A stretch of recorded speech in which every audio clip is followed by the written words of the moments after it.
So you think fashion goes just beyond looking good? It does something inside the soul. Fashion says exactly who you are without you opening up your mouth.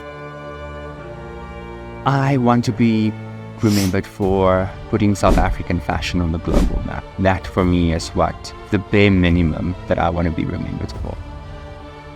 In 2013, you were the first South African to do 3D printing technology. What was the response at that time? That was so early. It all starts, and it's like every collection, it starts with a crazy idea. And then the whole thing is, because I'm one person, I'm limited. But when I start roping up the troops and get other people excited, that's when these magical things happen. Because I'm sure clients come to you with pictures from Instagram, with, I want to look like this, I want to look like that. How do you balance your vision with their vision? Luckily, most of the time, I think, and that is only the luxury that I have because I've been working for so long, most of the time the references will be my work. So they'll bring something that they've seen that I've designed for somebody else, and they kind of like what it is.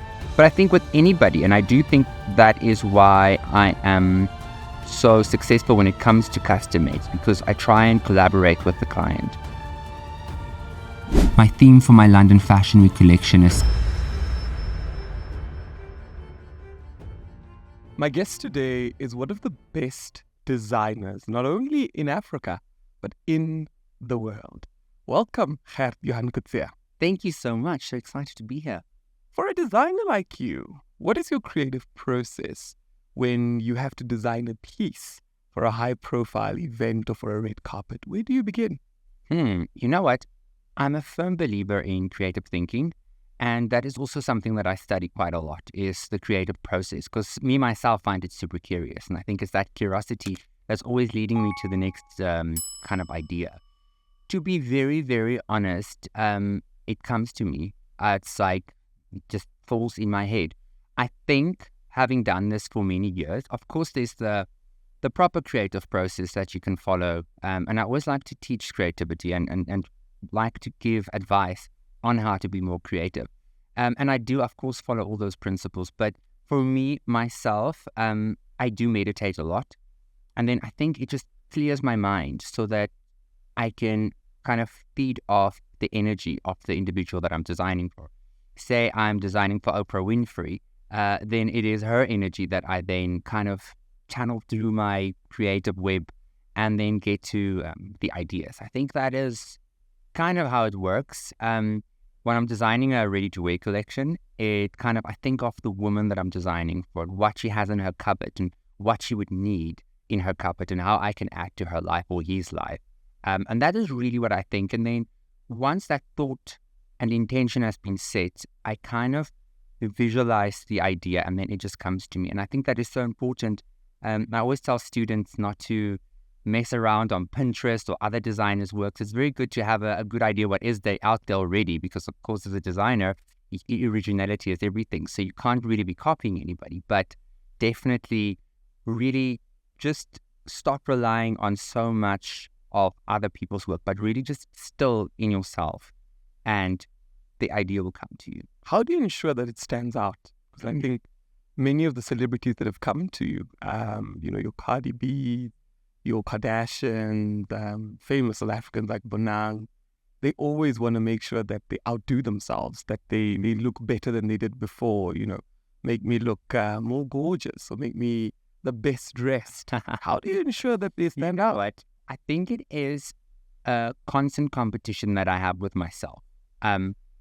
They, of course, have their expectations and what they want to look like and what you feel good in. But then I am constantly challenging myself to one-up, be better than I was yesterday. I love reading and I love inspiring things. And one of the best advices I've ever gotten was try and improve yourself just 1% every day.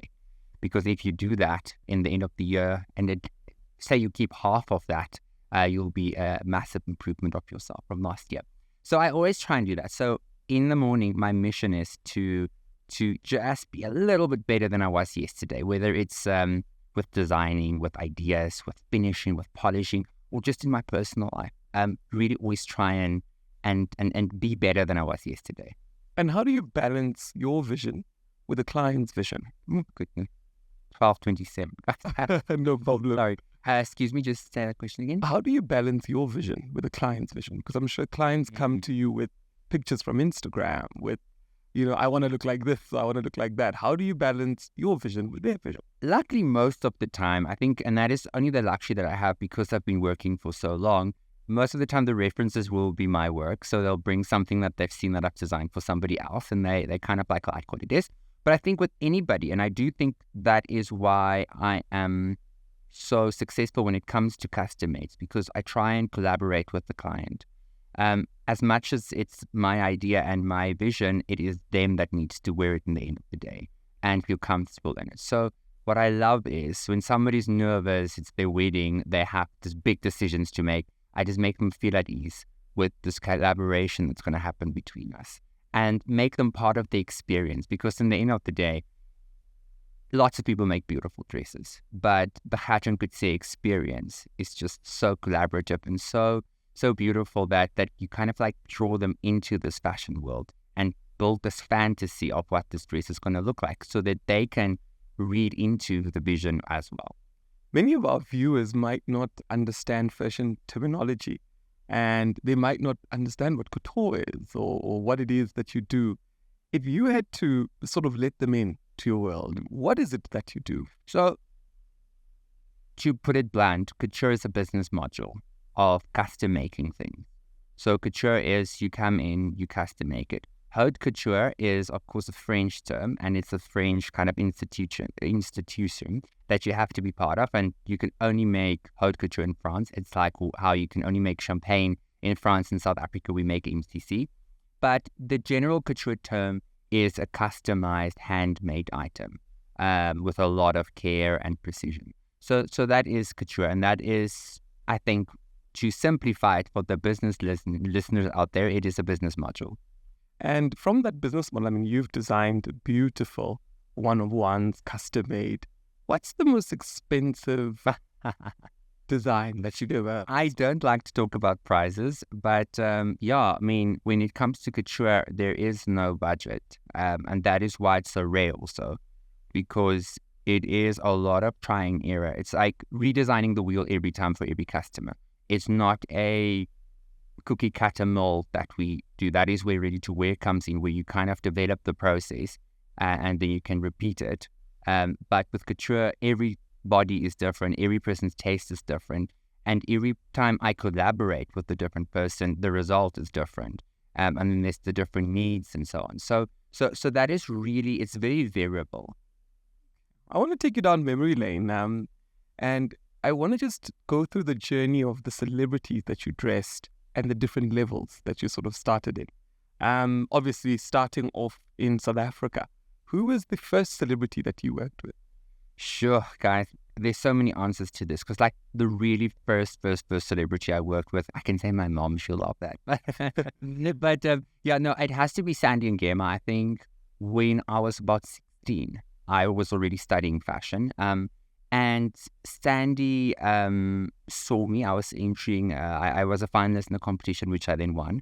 And she then came to me and said that she's on the show, Strictly Come Dancing, and she would like to pitch me to the producers to do her wardrobe for the season. And I did that for a few seasons, and that really blew up my career. I think that was the first South African celebrity. Yeah. But from there onwards, I think where I really kind of like reinforced myself, or like really felt that a door has opened, was I remember it was the Samas, and Lira was there, Tembiseti was there. There was just, and Bonang was there. It was just red carpet, boom, boom, boom, all these best dress. And I just remember all the papers having best dress, and all the best dress was my dresses. And then by chance that same month, I then dressed the Kardashians. So it was really kind of like a snowball push to then be noticed by the fashion world. So that is kind of like where the journey started. Of course, now we have then dressed celebrities all around Africa. I mean, every star, we don't just have Bonangs and Lerato Kanyahus in the world. There is also the Leratos of every country and the Bonangs of every country. So kind of then I started dressing the it girls, or like the influential girls that people looked up to when it comes to fashion in different places around Africa until it then eventually manifested itself in the US, where we've had great success to be on the shopping list of many A-listers there. So that is quite exciting.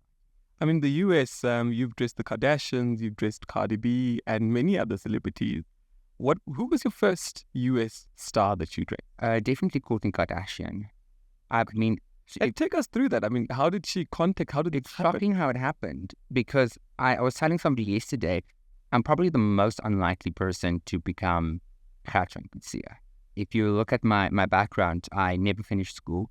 I left school at standard 7. Just to go and study fashion. I'm dyslexic, so I can't read or write. So it's really, there was a lot of challenges in my way to do this. And it's almost like God had this better plan, because things that was hard for other people and all the challenges that I did have growing up, certain things just came really easy to me, like creativity, like fashion, like opportunities. But also, the thing about opportunities is that they come all the time. You're just going to have to want to see them.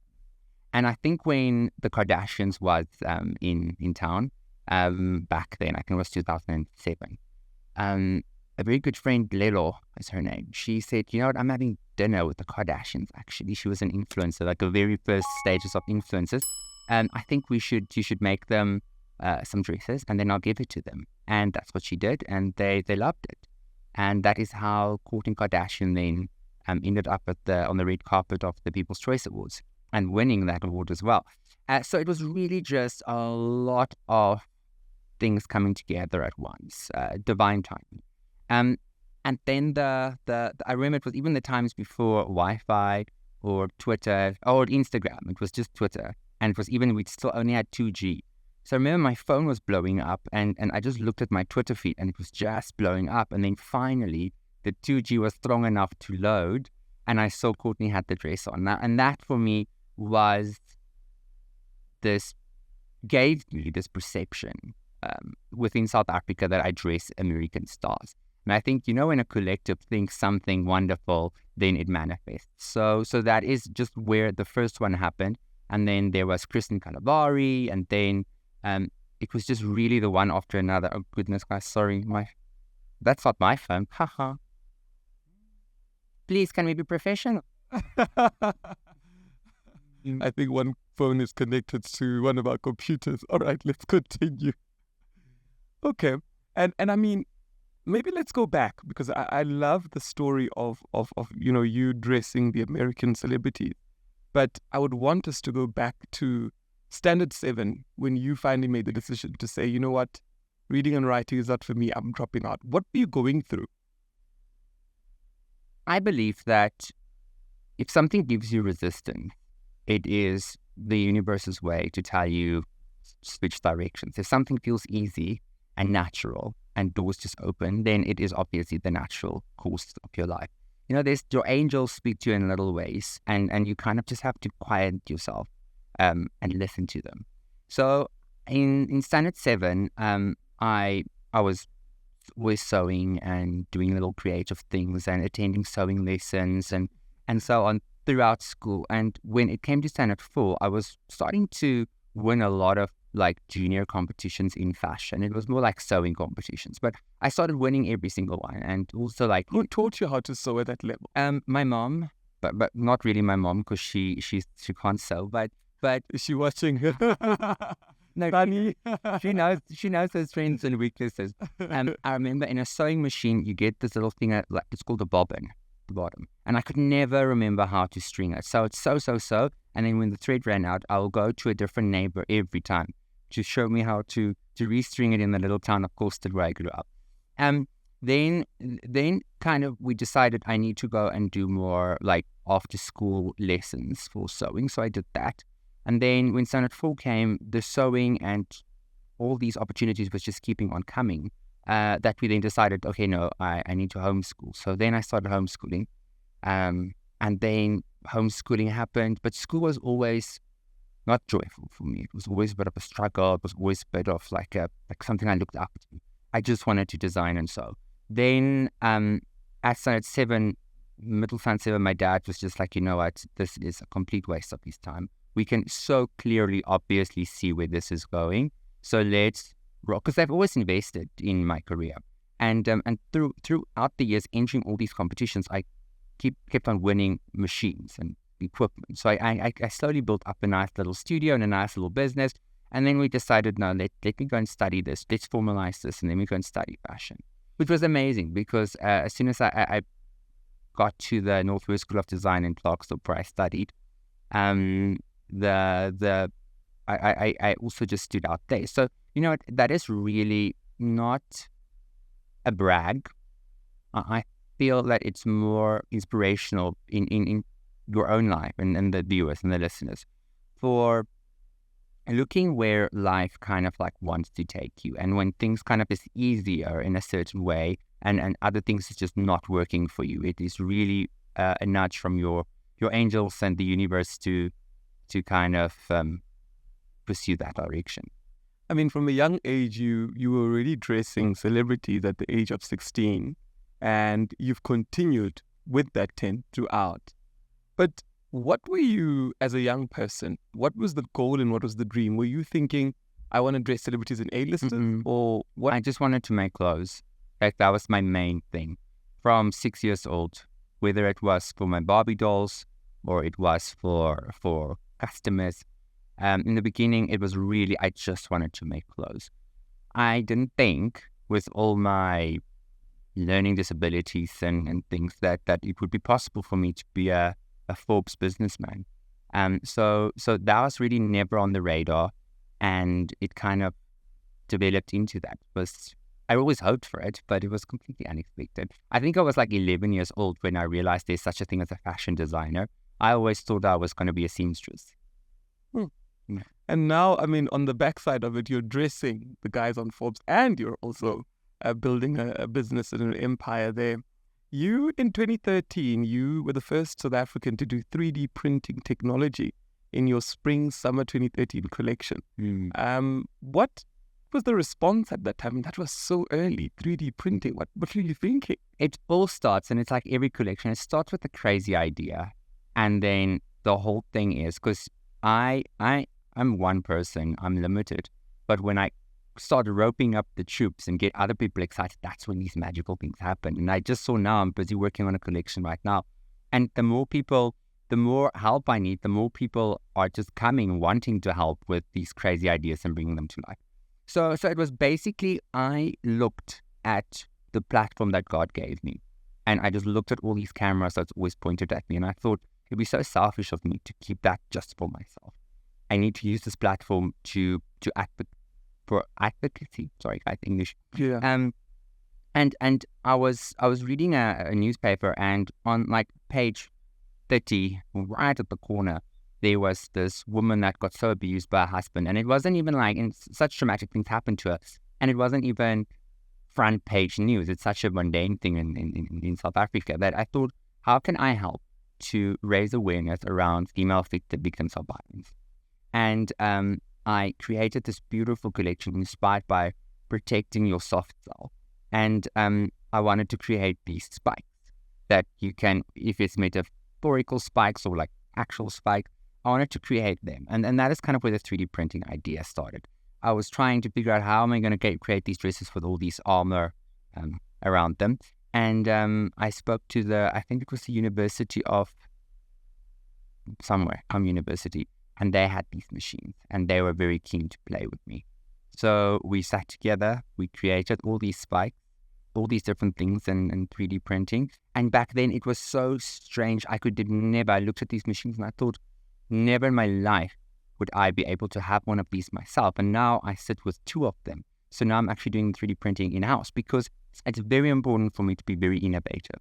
When people go zig, I have to go zag. And I have to be more different than anybody has ever been to really bring across my uniqueness as a designer.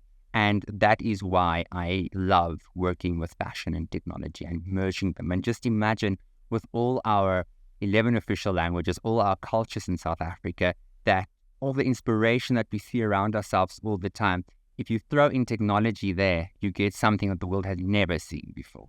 When everybody goes zig, you go zag. Exactly. And why is that? Why do you what inspires you to do things differently? I have this undying need to be different, to do something that has never been seen before, to do something that is so desirable that you just have to have it. You have to be a part of that movement. And that is why I created. I have sleepless nights. I've got this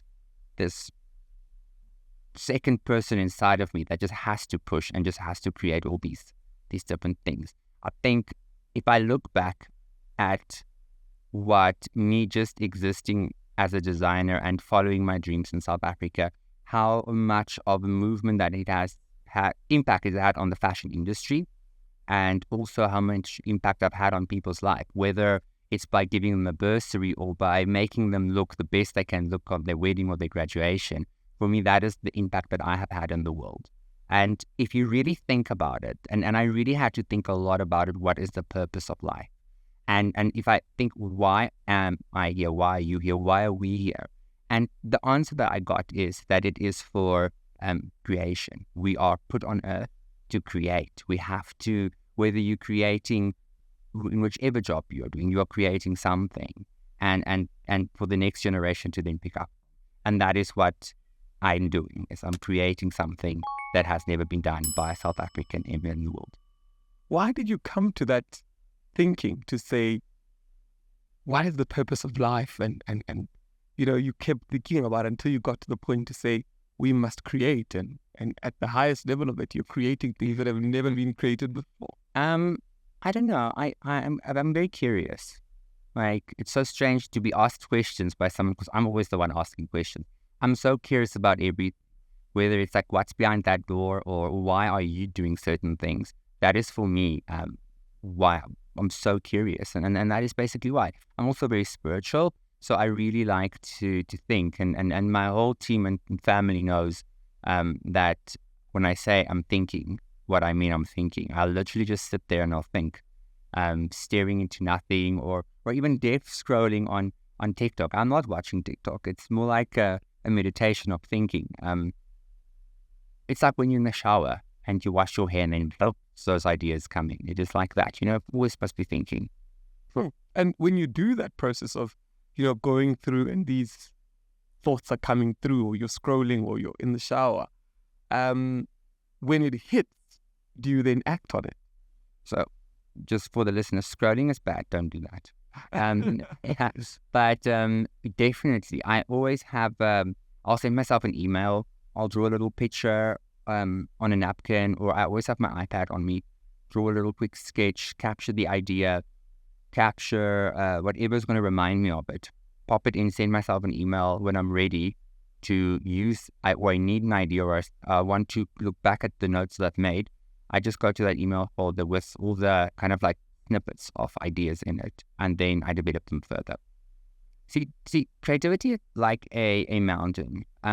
You start by collecting everything, this and that, nothing matches. You are just putting together. And then at some point, then you start dissecting. So then you're putting the blue together, the yellow together. I'm just saying colors, but like I'm meaning the ideas. And then you kind of take one idea and you run with it, and you let it have so many babies. So out of one idea, I'll maybe do 15, 20, 30 sketches. And then that's just the sketching part.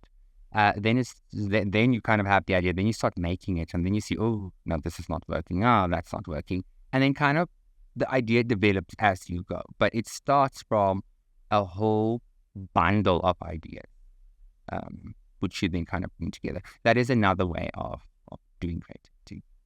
I mean, while preparing for the interview, I heard a story where Michael Jackson said he had an idea for a song.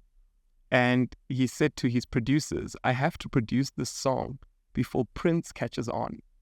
And I've noticed that a lot of times in industries where you find creative leaders, it would seem that all of them, these ideas hit them and they want to move on them because they know that everybody else is also like them, will go through the process when an idea hits them.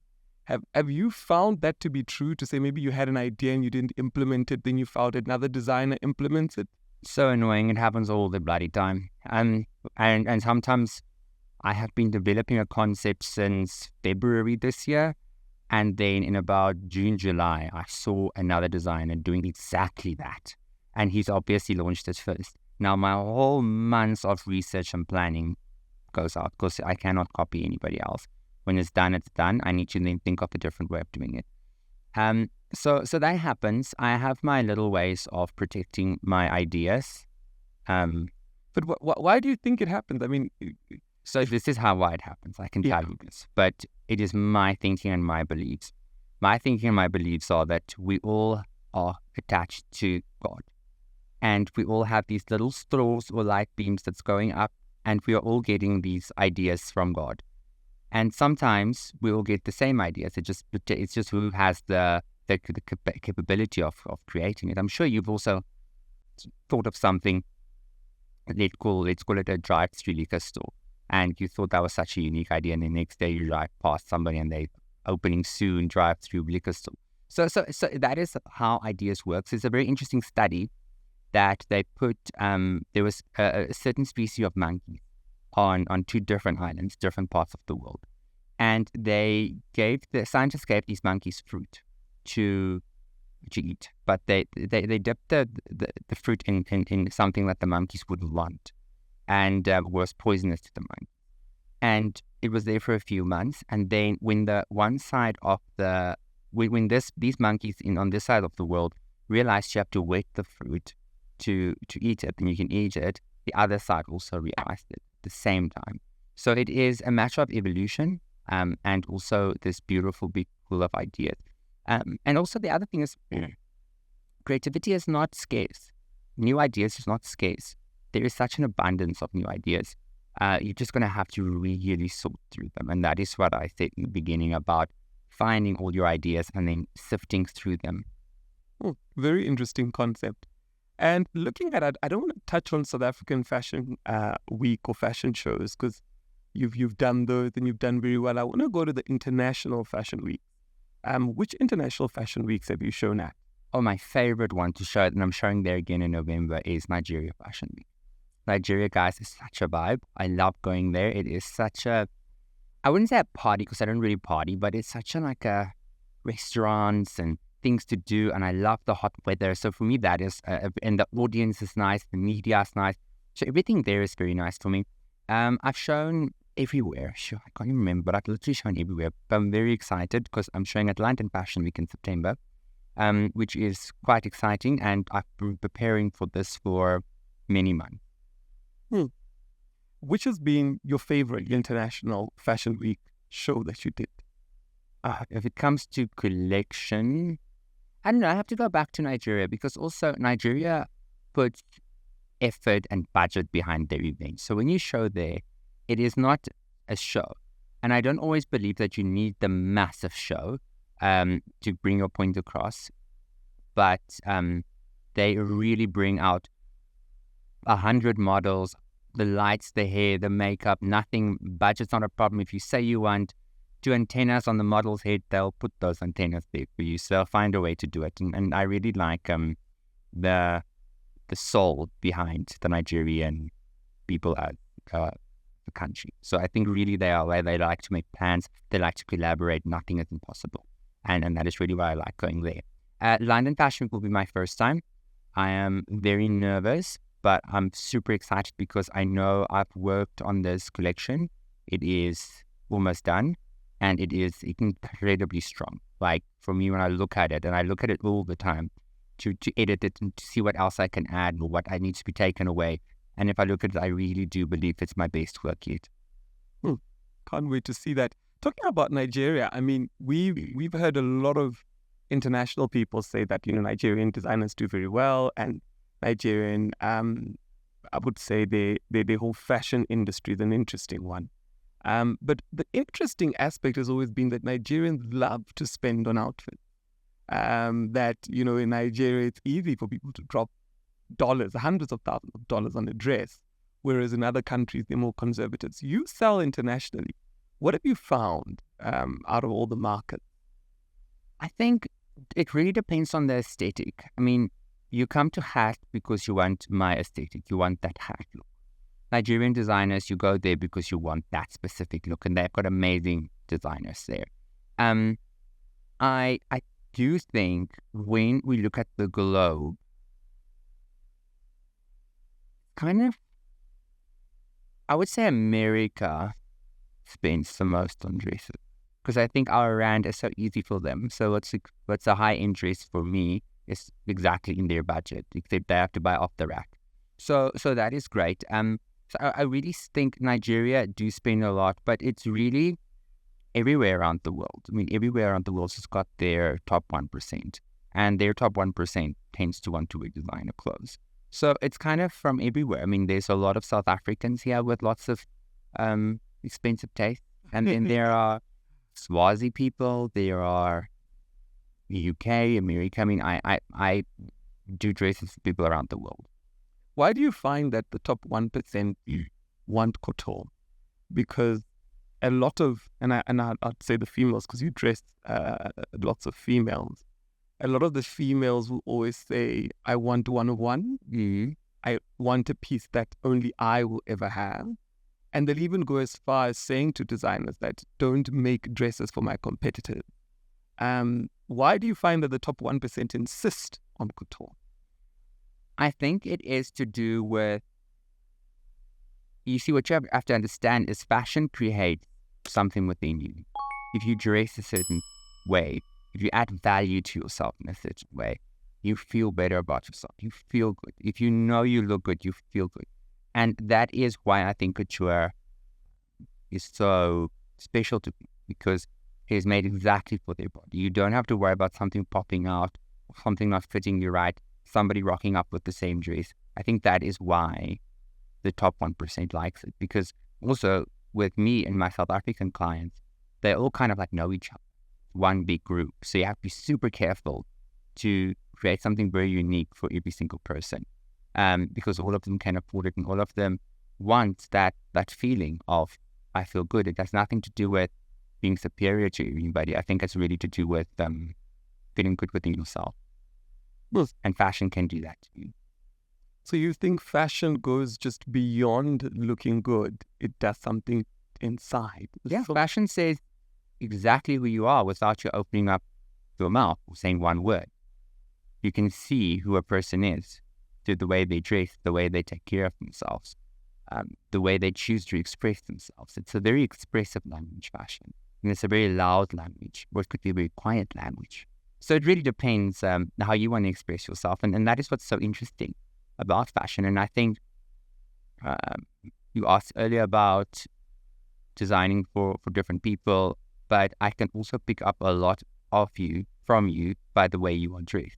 It tells me a lot of who you are as a person and what you like to say to the world, just through the decisions that you made in the morning. Every little thing is a decision that you made, and that says so much. It reminds me of this scene from Devil Wears Prada, where she says, "Oh, you think you're unique." Yeah, and yeah, goes into that. Yeah, I mean, you spoke about that fashion can also be very silent, and that could mean something.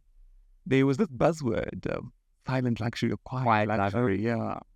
And when I tried to understand it, I thought, okay, does this mean you're wearing a brand without showing the name of the brand on it? And I really didn't get to the bottom of it. What is this? So what quiet luxury is, it's about craftsmanship. It's about materials. It is about investing in good quality clothes. So even for my own wardrobe, I want clothes that I know fits me great and would go with a lot of things.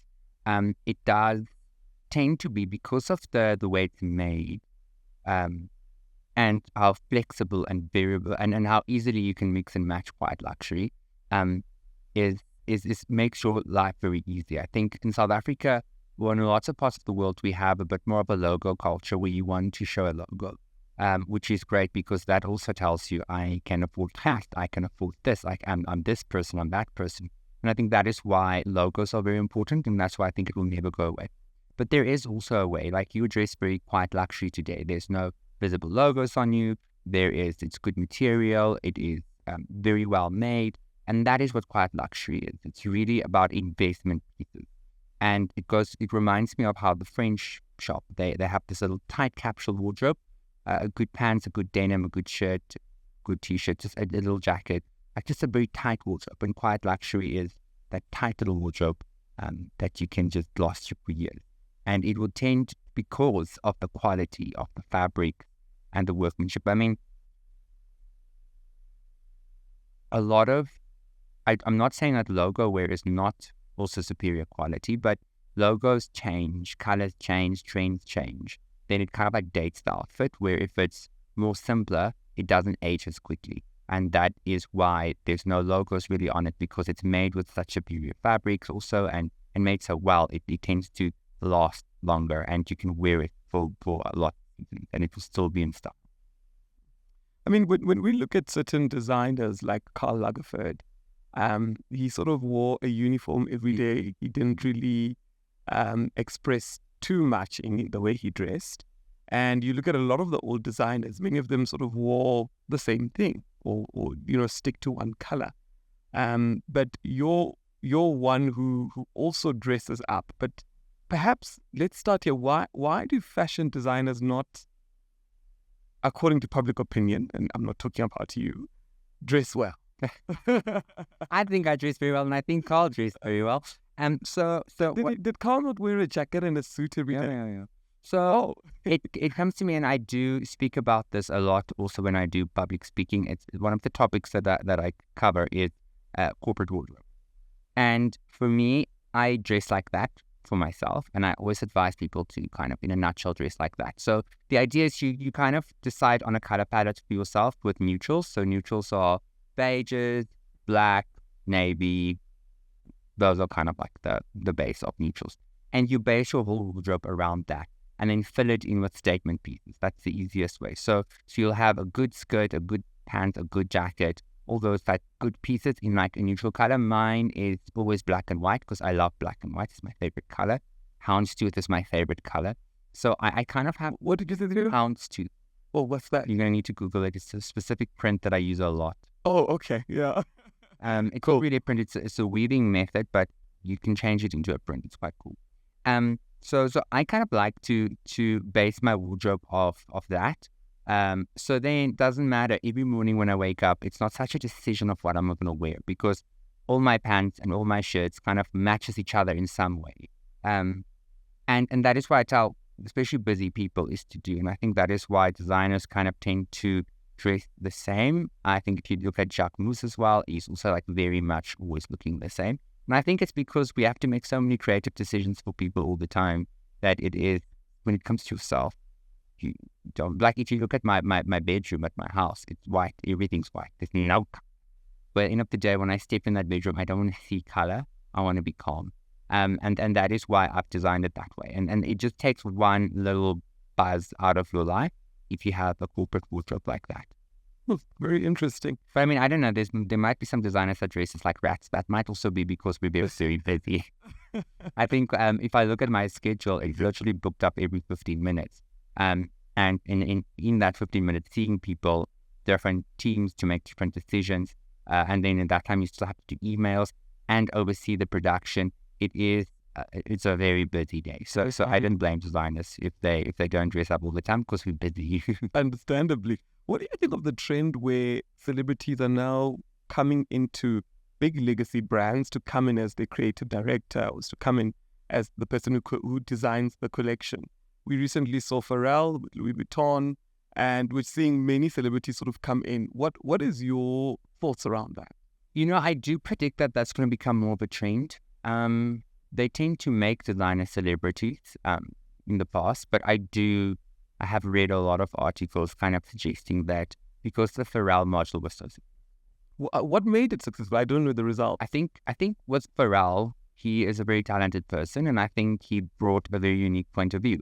And if you look at him, say, a Harry Styles, with also, he has done collaborations with Couture, it really gives them, like, it brings that uniqueness. I mean, I would love to see some K-pop stars coming in as creative directors, but also I wouldn't, because I do feel we have studied many, many years and worked many, many years to perfect our craft and our point of view.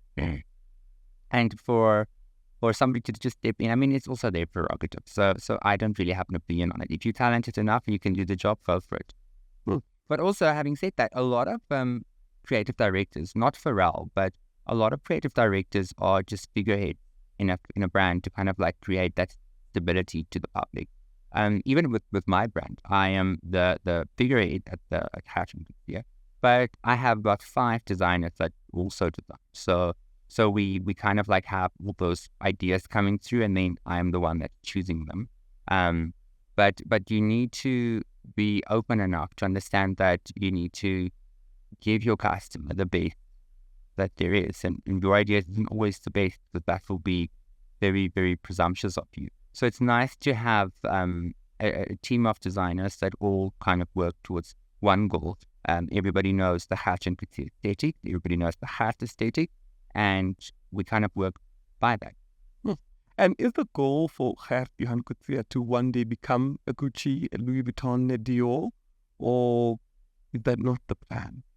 So the plan is, I would like, so it took me, I'm in this industry for 14 years now, professionally, and it has taken me about 10 years to streamline the production process. And as the brand grows, there keeps being challenges. I think just when you put a new pair of wheels on, it falls off again with growth. Maybe before you go there, take us through what is the production process? What do you mean with the... What I'm saying is you're saying for 10 years you've been in the industry, been trying to streamline your production process. So for the viewers who might not know anything about fashion, So my philosophy has always been as long as you sell your time for money, you're not going to be broke. Alexander McQueen said when he was selling to the people that drove the Bentleys, he was driving a Beetle. Yeah. And when he started selling to the people that drives the Beetles, he was driving a Bentley. So it's really about... Wow. Repeat that? So Alexander McQueen said when he was driving a Beetle, he was selling his clothes to the people that drove the Bentley. When he was selling to people his clothes to people that was driving Beetles, he was driving the Bentley. And actually just important to scale fashion, to figure out how you can take something that is handmade. I always say couture is not for everybody. I wouldn't ever want to do couture for everybody because it's really literally a piece of me that goes into the dress.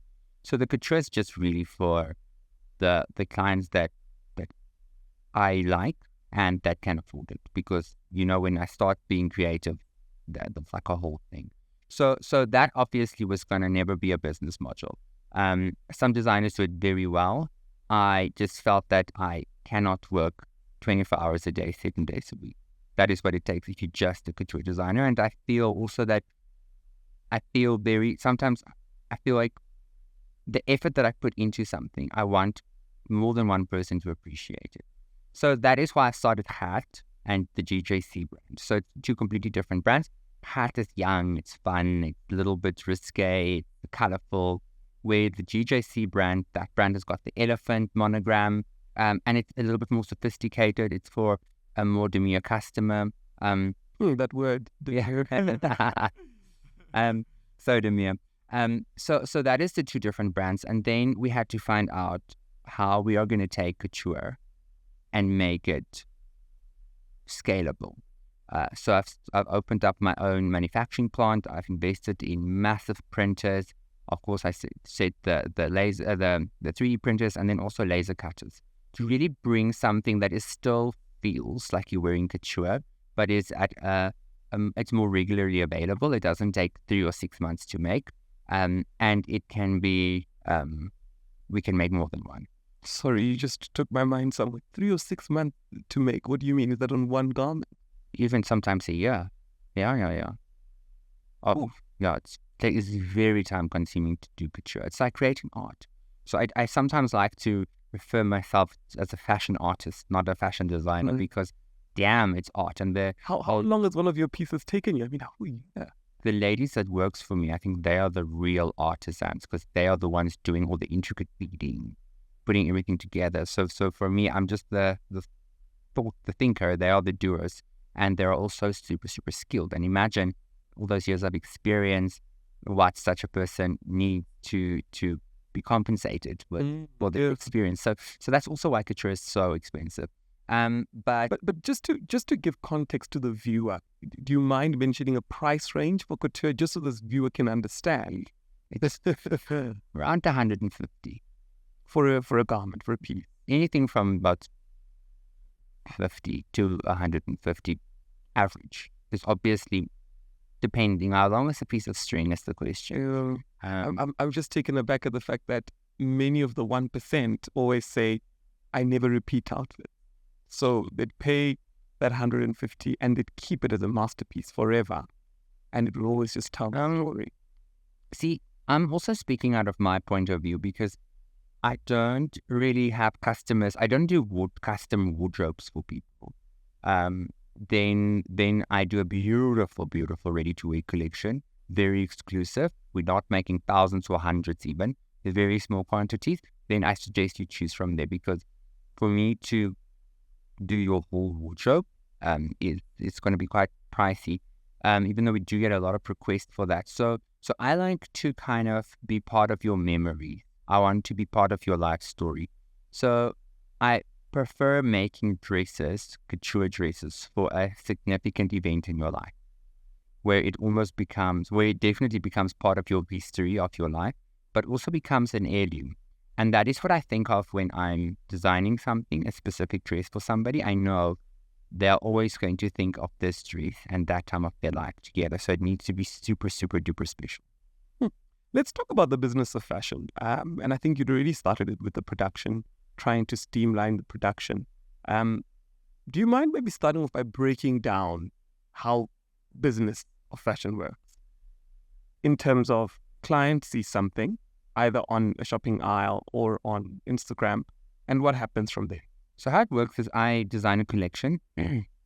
We'll photograph it, we'll showcase it sometimes, but most of the time with technology now, we photograph it, take videos, and then we decide which of these garments will suit my customer.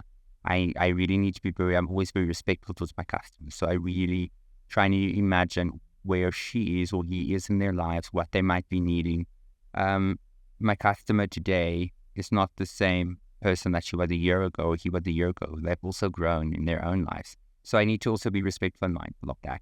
So then I'll design the collection and then we will produce it.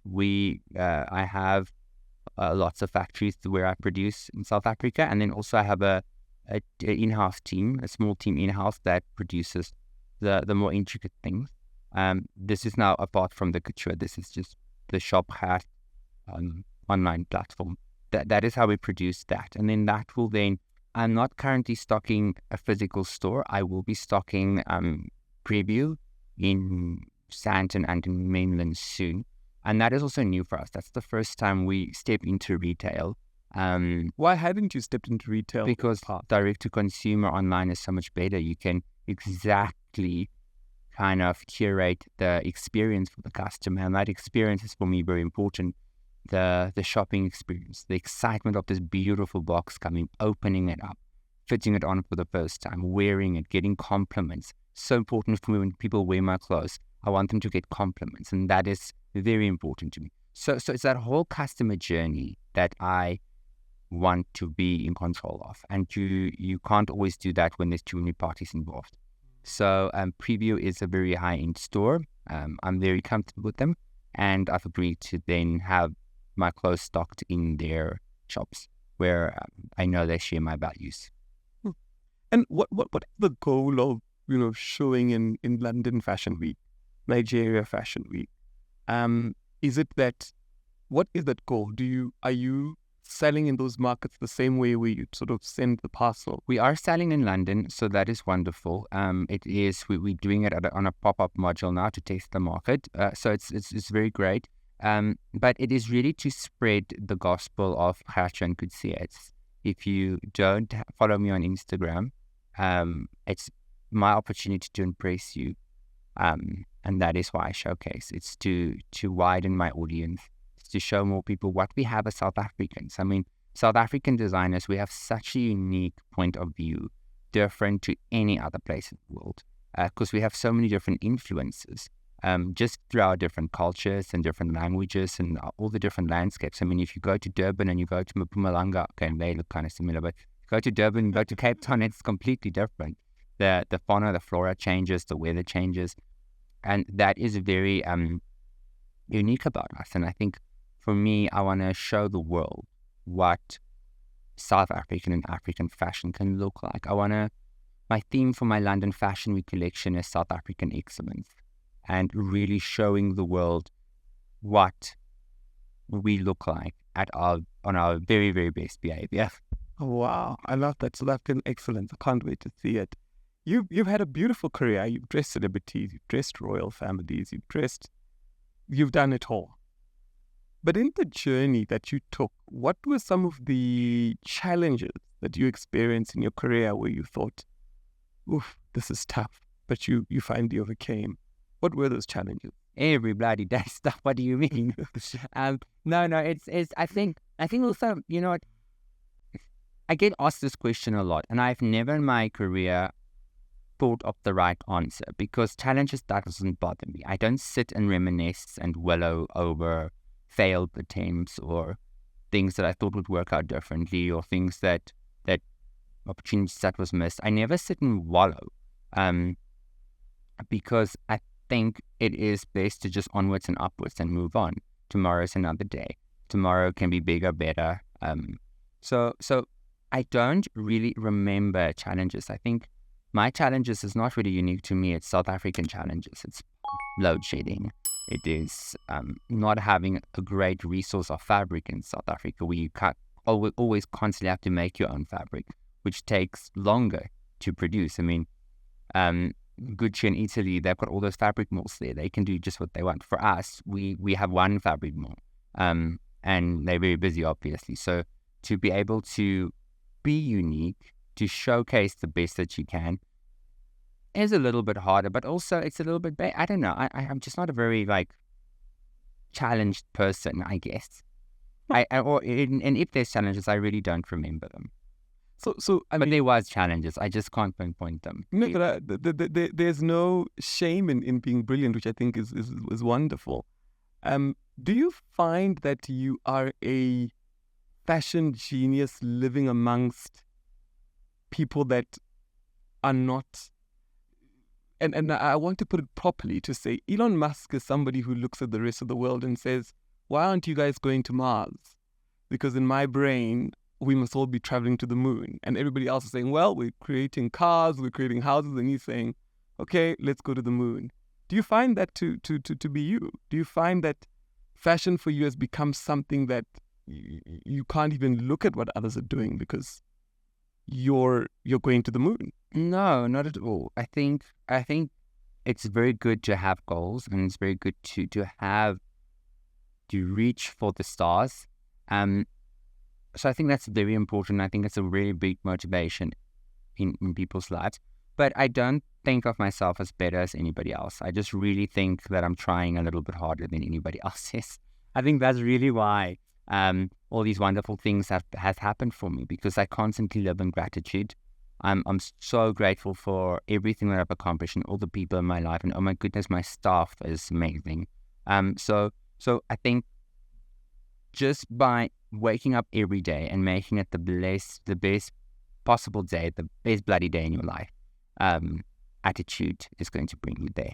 And I think that is what is my superpower is being self-motivating. So I can literally keep pumping myself up in my head to keep going and keep going faster and stronger and better and different and those type of things. And I think that is something that my parents instilled in me, and it's something that my husband of 20 years is also a lot like that. So nothing is impossible. You just have to figure out a way. And that's Nelson Mandela that says everything. What did he say? Everything is possible until it's done. Nothing's impossible until it's done. Yeah. So I think just trying to keep on motivating myself is very important, and that comes back to your thing where it's not thinking I've never failed. From your previous question, it's really not reminiscing on that, or constantly talking about it. You know, it's kind of like, well, that was uncomfortable. Let's try and be better type of mentality. I mean, I think you're being modest, but let me engage you in your modesty. Who do you believe are your peers in the fashion industry in South Africa? who do you think is sort of near the level or at your level or at a higher level? Oh, there's so many talented designers in South Africa. I mean, David Tlale, I really like Makusa and his business module. I'm more like, because, we're all so different. It's like, you can't say Zulu is better than Tswana or Afrikaans because it's a language on its own. You get what I'm saying? So you can't really say this one is better or that one is better than me or I'm better than that one because we speak different languages. Makes sense. Fashion. So I think I like business modules. I really appreciate what Makusa's doing. I think that is amazing. I think Tebe Maguva, oh my goodness, he won the biggest prize in the world in fashion. So I think he's very, very on the right track. So those are the designers that I admire. But I try because see, my customer, when they're not buying from me, they're buying from Gucci or Louis Vuitton or Prada or Dior. So that is where they shop. So I need to make sure I'm better than them so that they shop from me. You kind of get me. So my direct competitor in South Africa is more your Gucci's, your products, anything on the Diamond Walk or those type of stores is when my customer's not buying from me, they're buying there. So that would be kind of my competitor in South Africa. What advice would you have for aspiring designers, especially those that want to break into the competitive world of fashion? What advice would you have? Well, man, I can give you a one-worded advice, but I think, let me explain. I think it's very important to sharpen your blade. I'm sharpening my blade. Last year, I took 6 months off. I went to study in Italy to sharpen my blade. Oh, well, what did you study in Italy? Handbag making, not design. I mean, I can design the physical making handbags. You must see my bags that I'm making. It is but gorgeous. I'm debuting them at London Fashion Week, as well as my sunglasses that I have sunglasses, but I've been developing one pair of sunglasses that I've been obsessed with since last year, February. And to make the molds and the development and to find the perfect supplier has taken so long, and I finally have the sample, and I'm going to debut it at London Fashion Week. So when you spoke about those handbags, you came in fully. The handbags. They're laptop bags? No. Okay. So not me. I'll give one to my mom. But it is unisex. I do currently make handbags for the Hat brand, but I wanted to see, again, South African excellence. What would it take to create a bag that can compete with a European designer handbag and made here in South Africa? And I studied it. I've brought the skill back. We've been chiseling and sharpening our blades and practicing, and we got it right, and it was so stunning. What did you learn in Italy? I mean, everything about making a proper leather product. And what goes is it a craftsmanship it's thing? It's the craftsmanship, yeah. So I am a master now because I finished. So a master crafter in handbag design, in handbag manufacturing, making the bag itself. And I learned from some of the best teachers. So that was quite exciting, and it's really finicky making the bags. I think people should Google how a Birkin is made. Yeah, because I've heard that there were years where Birkins did better than property and shares. And Birkin still does better than property and gold combined. Shucks. I knew they do better in some things. I read an article on Sotheby's about it. And okay, maybe let's bring the viewer in. What is a Birkin? A Birkin is a Hermes bag that is extremely desirable and very rare. So I'm not saying I'm making a Birkin because obviously they're making something better. Hundreds of years of experience, but I'm doing something very, very parallel. It's very, very beautiful. It's insane. It's insane. And I'm sure in your hoping is that, or in the plan, is that it will also appreciate in value. Definitely. I think if the craftsmanship is exquisite and the leather is great, it is definitely going to become a family heirloom. I'm only 14 years old. Give me more time. I'll show you. So you're very humble, which I think is great for you because you keep pushing yourself. But looking at that, I mean, now you're back, you're debuting the handbags in London. And after the debut, people will be able to get them through your online store? So I'm not sure yet what I'm going to do because obviously the handbags we can make faster than the GJC bags. The GJC bags takes about 3 weeks to make one. So obviously I can't... That's long. open it up to too many people. I'll do a very slow approach to it because only so many people can do the bag at that level. Craftsmanship, wow.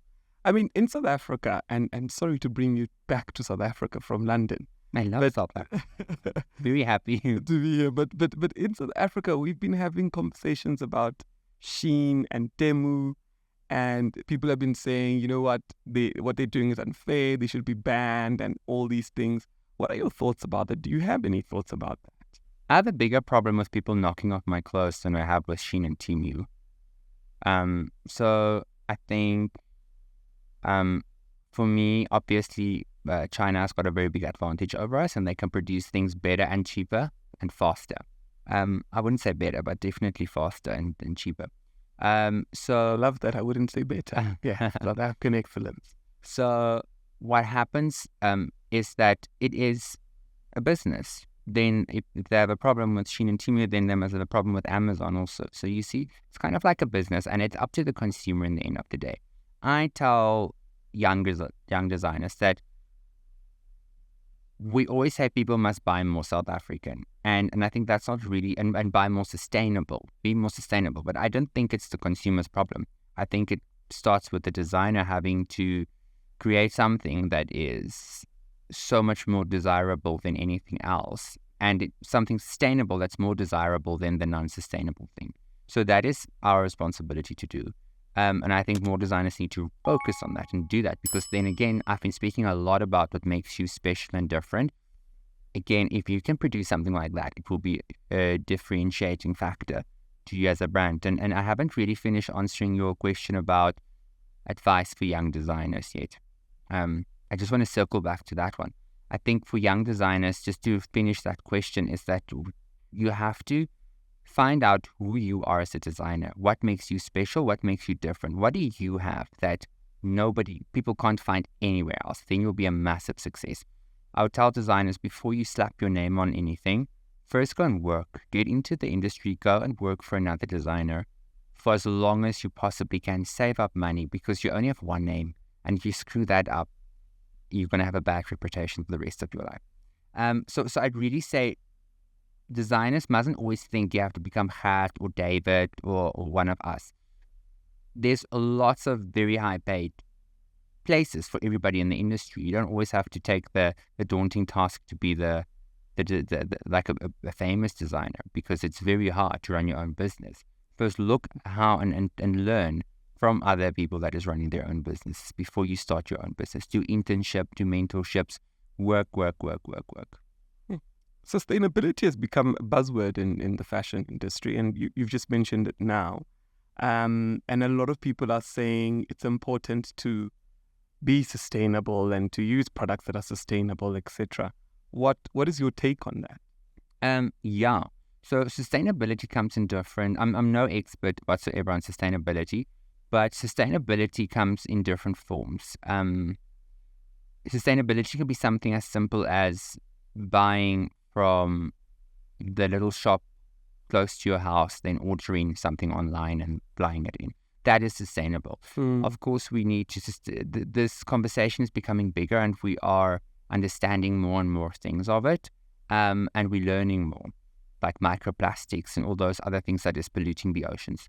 And there is lots of things that we thought was more sustainable that actually turned out not to be. I mean, like recycled polyester is so bad for the environment to recycle it that it's almost a little bit better to just use new polyester. But I think in general, if you wear as close to God as possible, or you shop and you buy stuff that is not over-consuming, I think that is really what it is about. And that comes back to designer clothes that is a higher and more superior quality. Rather buy less, buy something that you can wear for longer, that is made with superior fabrics, that is made a little bit better quality, than to over-consume and buy something new on Temu and Shein and places like that. So I think that is, if consumers and listeners wants to help, that is the way. Already, if you buy South African, you're more sustainable than buying from Shein, because Shein needs a whole plane to bring it here, and that is not sustainable. You get it? So that is kind of how everybody in their own personal life can be more conscious of. I've heard you say superior fabrics twice.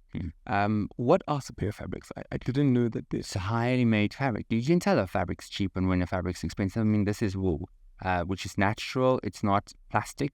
So this jacket is going to last me probably until I die because it is made of a fabric that is made to last. Polyester fabrics will start pearling. It will start deteriorating. It won't feel as nice to wear than this would. That it is. I spent years developing t-shirt fabric, which is quite cool because I want something thick but not too thick. I want it to be stretchy. I want it to be comfortable to wear. So that is something that I have to develop. We test it to see how many rubs it can take before it breaks. That is superior fabrics. It's really doing like a great quality. Instead of using, like for instance, when we print, instead of the print head going over the fabric 2 times, it goes over 4 times to make it a little bit more saturated, to make it a little bit more colorful. Things like that. It's just elevating. Let's get into the business of fashion. A lot of people have said that creatives, designers should create and design, and entrepreneurs should run the business. How do you run your business? Are you the CEO? Yes. So I'm the CEO. You know what? I was smart enough to realize how stupid I am with finances. So I realized this quite early in my career. So what you just spend, if you have the money, you spend it? Not really. But I like I say, like when I start creating, I don't think about budgets and things. Oh, I want it to be what I want it to be, kind of thing, and I do that all the time. But my team and I realized what was our weaknesses. We quickly realized where this brand was going to go. And we really knew we're going to need to be able to have a stable environment, not only just for the growth of the business, but also for the staff. All the people that I employ, they have families that is reliant on their salaries. So if I make a silly mistake, it's not just benefiting me. I'm not going to be the only one that's homeless. We all are going to be homeless. How many people? I'd rather not say. Oh. So the staff all knows. I know the responsibility by having a business. The responsibility that I put on myself. So I really need to make sure that I can pay everybody, that the business is growing. I can fulfill myself. I can fulfill my creative needs. So we joined a business incubator. It took us a 2-year program. It was my whole Exco team. We all went there twice a week, got taught exactly what to do, how to run a business, how to create processes, how to create procedures. And that was long ago. That was many years ago. I mean, now we have financial people of like a whole financial department that kind of like helps us run that. And also you've kind of upskilled yourself to know how to run a business, what are the proper ways to do it, and educating myself because I knew that was a weakness, and I know that's a big pitfall for lots of designers. That is what I've done, and also I guess my family is a lot of entrepreneurs in my family, so it was also kind of something that was instilled in me as a child to realize these things. I mean, I've been working since I was 6 years old, whether it was sewing for other people or it was selling stuff on the street. I just always made a plan with money because I just always needed fabric. So really, tell me, what were some of the things you did to make money when you were young? Goodness, that's so interesting. For years, my sister and I would sell dog food. My sister was a little bit more sophisticated than I was. She got clients, like little shops all around Rustenburg, buy and sell dog food, deliver it, and that was easy. I then also sold dog food, but next to the road. So on school holidays, I would put up a nice little umbrella. I'll have my stock there, and when people drive past, they could stop and buy it. Sure, that's so interesting. And from the profits, you'd get the fabric, which would make you happy to create. Definitely. Wow. It's a wheel. Continues to grow. I mean, you've done so well in your industry. What's next for you? What are your 5-10-year plans? What is it that you want to see when you want Coetzee and So the 5-10-year plan is really to take the brand internationally.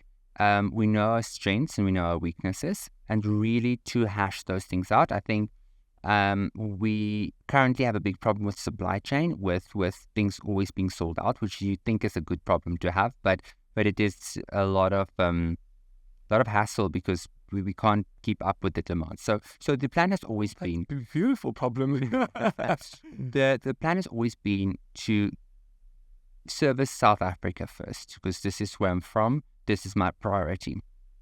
Then we'll kind of trickle through to the rest of I'm Africa. still stuck at sold out. Yeah. So many of your stuff, when you release them, they sell out. I think also clients know the small quantities that we make them in, so they know if you're not buying it right now, if you come back tomorrow, it's gone.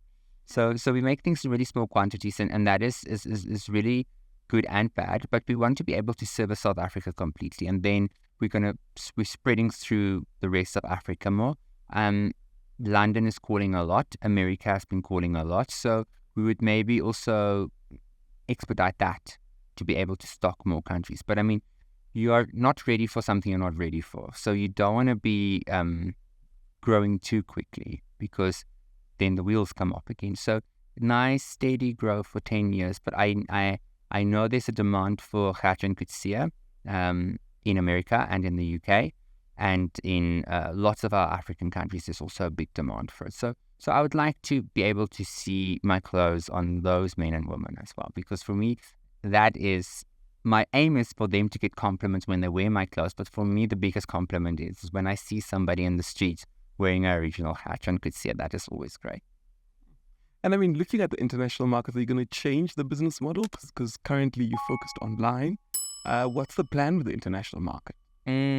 So we have the two brands, so we'll see which one takes more. I think internationally the GJC brand it looks like there's more interest around that brand. The hat brand will obviously follow. I know in places like Germany and Belgium and those places, they think it's funny that there's a designer called Hat. So the clothes are quite popular there, the hat stuff. So it really depends. We definitely have a very strong plan. I think I'd rather not say too much about exactly what my plan is, but we do really have a great plan, and it is really the end of the day. The plan is to take South African excellence to the world. And whatever you think that might mean. Wow. And why do you believe in South African excellence? Because we're excellent. Please look at us.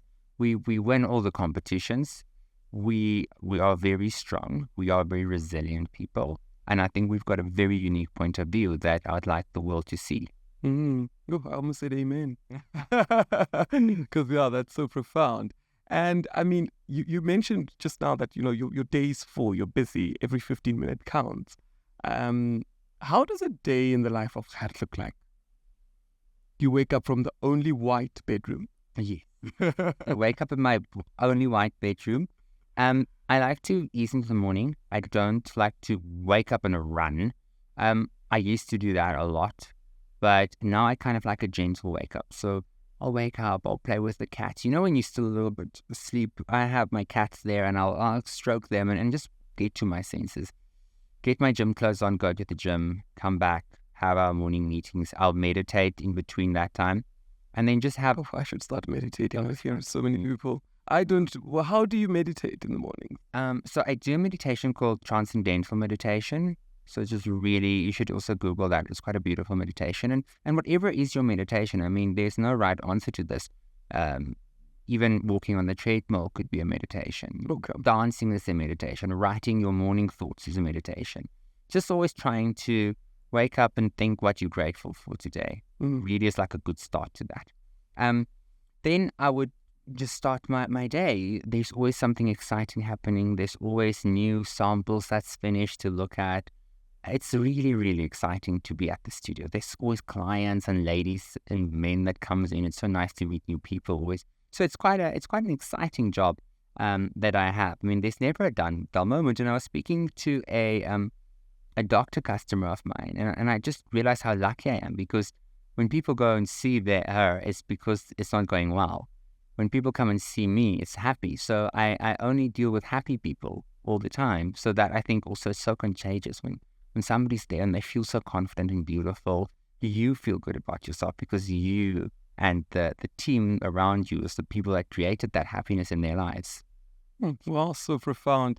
And as we bring the episode to a close, what is the one thing that you want to be remembered for? I want to be remembered for putting South African fashion on the global map. I think that for me is the bare minimum that I want to be remembered for. I have such big plans, but you must always keep your plan a secret. But I've got very big plans for the future, and I think really elevating South African fashion, and not really just for myself. I mean, I have a bursary program that has been running for 11 years this year. It closes on the 10th of September. So if the episode is before then, they can go to the link in my bio. All the entry things are there. And I think it's a way to find the next fashion superstar and really investing in South African youth and not just throwing money at them, but really spending time. I think what makes my bursary program so exciting is because it's a mentorship as well. So when you're done with your 3 years of study, where I studied at the Northwest School of Design in Gert-Johan, you also have 3 years of mentorship behind you from me and my team. So you go into the industry a little bit more knowledgeable and your blade just a little bit sharper than the average fashion student. That's so profound. Thank you so much for coming through the For This Reason podcast. You heard it for yourself, taking South African excellence to the rest of the world. I hope you're inspired and I hope you learned a lot. Thank you so much for coming through.